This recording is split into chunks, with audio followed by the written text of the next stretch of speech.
안녕하세요. 중학교 2학년 김도영입니다.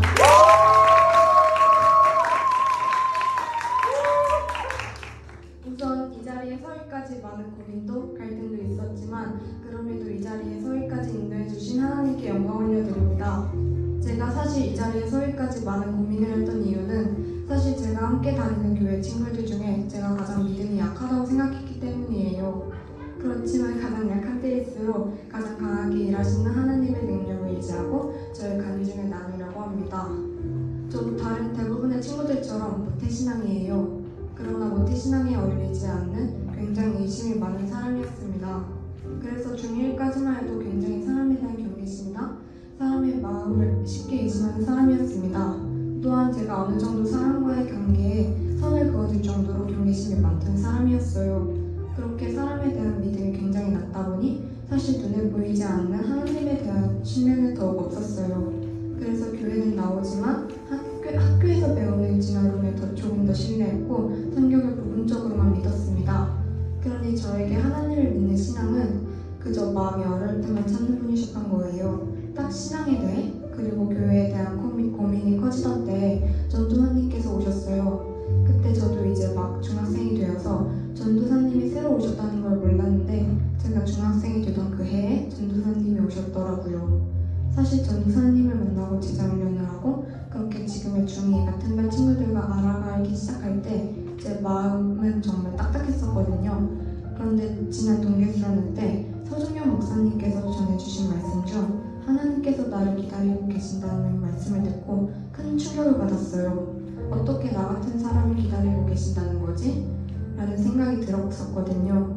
그리고 이어진 기도의 시간에 전도사님께서 우리의 마음은 우리가 스스로 열어야 한다고 정말 목이 터져 선포하시는 거예요. 거기에서 저는 내 마음의 문은 내가 열어야 하는 것이구나 라는 생각이 들었어요. 그래서 저는 비유하자면 제 마음의 문을 그때 조금 열었던 것 같아요. 사실 그때부터 제 마음의 변화는 일어났었는데요.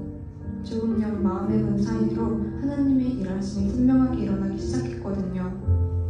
동계수련회 이후 제가 함께하는 저희 반, 제가 너무 좋아하는 권남희 선생님을 중심으로 진짜 너무 마음 따뜻하신 예배 선생님과 함께 정말 교회 친구들의 소중함을 느끼기 시작했고 그렇게 딱딱했던 제 마음이 정말 눈 녹듯이 녹은 것을 알 수 있었어요. 바로 제가 조금 열어둔 그 마음의 문을 통해 하나님의 일하심이 시작되신 거예요. 그렇다고 제 삶이 완전히 바뀌었거나 제가 180도 다른 사람이 된 것은 아니었어요. 이번 수련회 때에는 사실 다른 친구들을 보면서 기도하고 또 너무 은혜스러웠다면서 하나님을 만난 것 같다고 얘기했는데 저는 둘째 날 저녁까지 딱히 뭔가 하나님을 만났다? 하나님의 일하심을 느꼈다라는 마음을 느끼지 못했어요. 그래서 이번에는 왜 내 마음에 내 친구들과 같은 마음이 내게는 일어나지 않는 것일까 하는 의문이 있었거든요. 그런데 하나님의 일하심은 오히려 모든 집회가 마친 그 둘째 날 저녁 저에게 찾아왔어요. 그날 저녁 이제 놀 친구들은 2층에서 놀고 또 저희 친구들은 각 숙소에 갔는데 저는 저희 반 친구들과 저희 숙소방에 와서 이런저런 얘기를 나눴거든요. 이제 그때 이런저런 얘기들 중 이번 수련회 우리가 좀 찢어져서 조가 되었는데 이게 선생님들께서 우리가 너무 떠들어서 떼어놓으신 것인지 아니면 하나님께서 하나님만 바라보라는 시간을 주신 것인지 모르겠다는 이야기를 나누게 되었어요. 그리고 각자가 받은 은혜나 우리가 만난 하나님에 대한 이야기를 나눴는데 그때 저도 모르게 친구들에게 얘들아 좀 이상하게 들릴 수도 있는데 나 지금 기도가 너무 하고 싶어. 혹시 나를 위해서 기도해 줄 수 있겠어? 라고 말했고 친구들은 정말 단 한 명도 저를 이상하게 쳐다보지 않고 다 같이 손을 잡고 기도를 해주는 거예요. 그렇게 저희는 저를 시작으로 서로를 위해 돌아가며 기도를 해주었어요. 그때 하은이가 처음엔 자고 있었는데 저희가 자고 있는 하은이를 위해서도 기도를 해줬거든요. 그런데 하은이가 저희 기도실에 깼는지 일어났고 저희는 그렇게 그날 저녁 서로를 위해 기도해 주었고 또 그렇게 믿음에 대해 하나님에 대한 이야기로 그날 저녁을 보내었어요. 사실 더 하고 싶은 이야기가 많은데 혹시 궁금하신 분이 계시다면 예배가 끝나고 저희를 찾아오시면 저보다 더 말을 잘하는 친구들이 많거든요. 아마 자세한 이야기를 들으실 수 있을 거예요. 아무튼 저는 그렇게 하나님의 일하심을 더욱 느끼게 되었어요. 제가 가진 그 단단한 벽을 깨니까 그때부터 하나님을 온전히 받아들이고 의심하던 그 마음이 사라졌거든요. 그리고 하나님께서는 선물 같은 그 어느 친구들과도 나누지 못할 것 같았던 믿음의 이야기를 나눌 수 있는 공동체를 선물로 주신 것 같아요.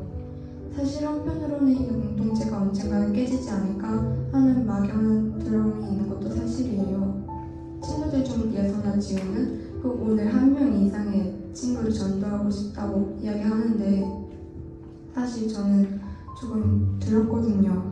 작년 밥학교 파티 때는 친구를 전도하려다 실패하면서 제게는 일반적인 하나님의 존재가 교회나 하나님을 전혀 모르는 친구들에게는 닿을 수 있다는 것을 깨달으면서 그때 생긴 불안감일까요? 아니면 지금 안정적인 제가 소속된 이 친구들 공동체가 깨질까라는 두려움일까요? 아무튼 제게는 그런 두려움이 자리 잡은 것 같았어요. 이 간증을 준비하며 전도사님과 이런저런 얘기를 나누던 중 전도사님께서 스데반 이야기를 해주셨거든요. 사실 모태신앙이지만 스데반의 이야기를 잘 모를 정도로 제가 성경에 대해 잘 모르는데 스데반 이야기는 좀 마음에 새겨진 것 같아요. 그때 전도사님께서 하나님을